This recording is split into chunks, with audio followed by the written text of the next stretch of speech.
We're almost halfway through the winter 2026 anime season, which means now's the perfect time to look at what's actually worth watching and which ones you can probably skip. First and foremost, I think I should probably mention the anime sequels that are airing right now. This season is jam-packed with top-tier anime sequel content. Oshi No Ko's third season is airing right now, and honestly, it's amazing.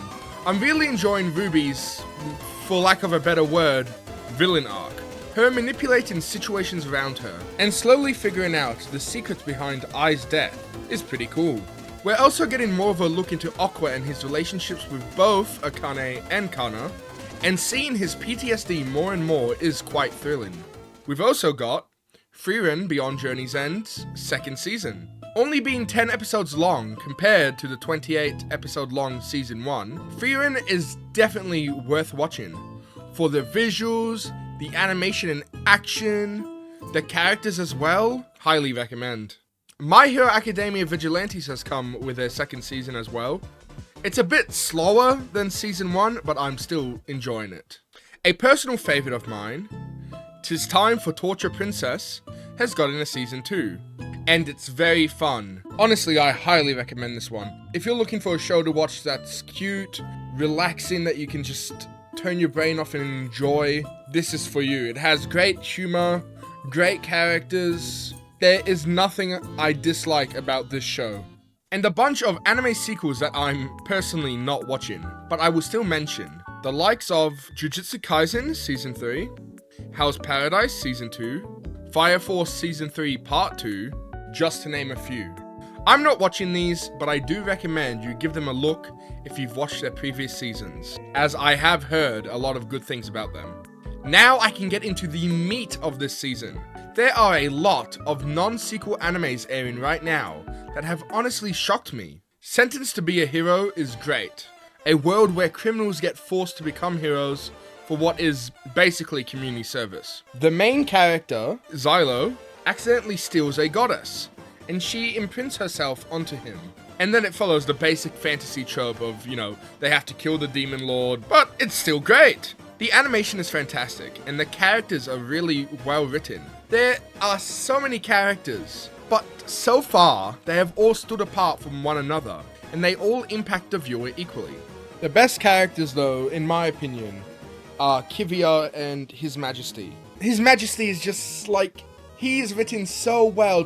He is a natural born leader, and you have these scenes of, example with the miners. The real leaders abandon these miners, but His Majesty supports them, and due to that, they all come out safely from the battle.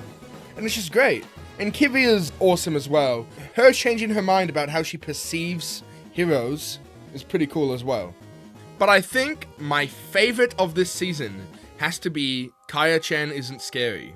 It's about this little girl named Kaya who can see ghosts and such.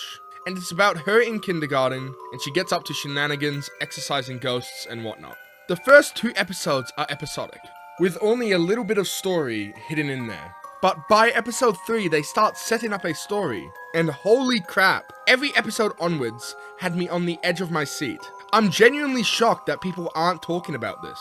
Not to be the boy who cried niche, but this is niche. It's not horror in the sense you become frightened, but it's horror to the point where it catches you off guard and shocks you.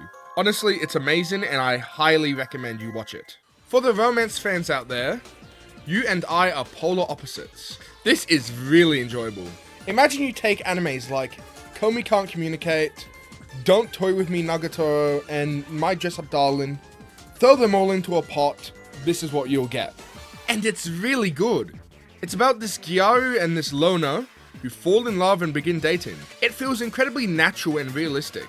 Both Tani and Suzuki are such complex characters who feel real emotions. Suzuki is this out there Gyaru, but inside she feels anxiety and worries about what people think about her.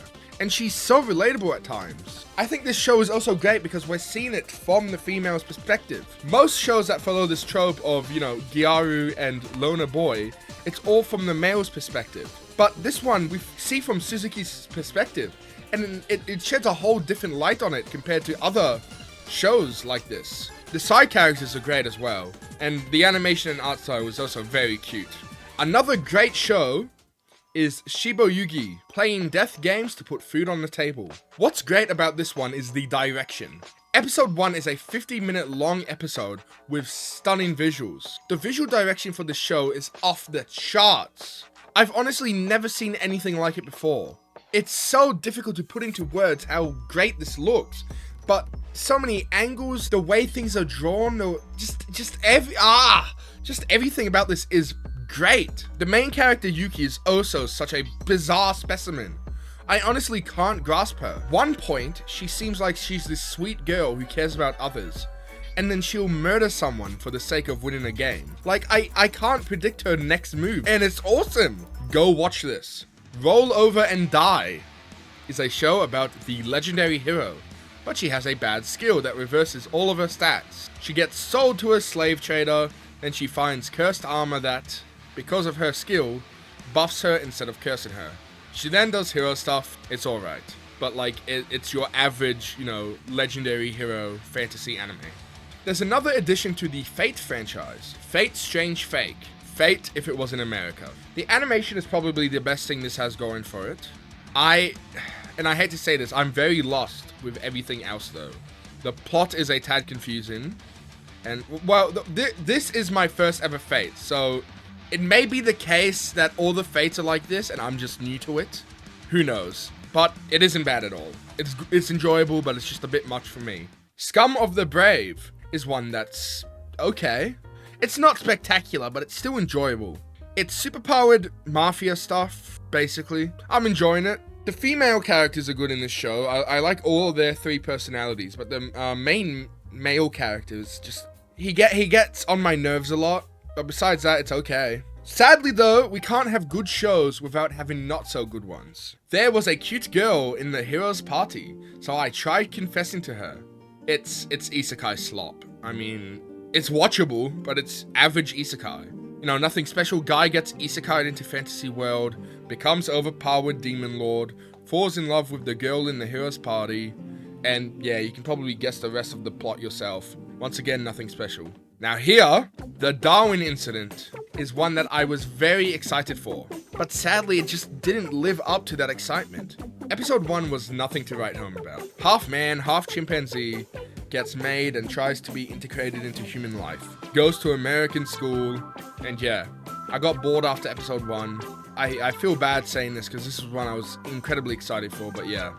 And the last one I tried watching this season was The Daily Life of a Part-Time Torturer. This was just nothing. I mean, I'm gonna be completely honest. Don't waste your time with this. It's just not funny. It's meant to be, comedy, episodic, short story, whatever type thing, but it's just boring. Just not for me. There's a bunch more shows that may be good, but because I haven't watched them, I won't be commenting on them. So yeah, those are the shows that personally I'm watching this season. Out of all of them, I say you need to 100% watch Kaya-chan Isn't Scary, Playing Death Games to Put Food on the Table, Sentenced to Be a Hero, and You and I Are Polar Opposites. They are definitely the standout shows of this season for me. If you believe there are any shows you think I missed and I should check it out, please let me know in the comments below, because I could be sleeping on peak right now. I would never know. Thank you for watching. If you enjoyed this video, I'd really appreciate a comment. And let me know if you have any recommendations or ideas for future videos. Make sure to like, subscribe, and follow me on my socials. Yeah, whatever. Peace.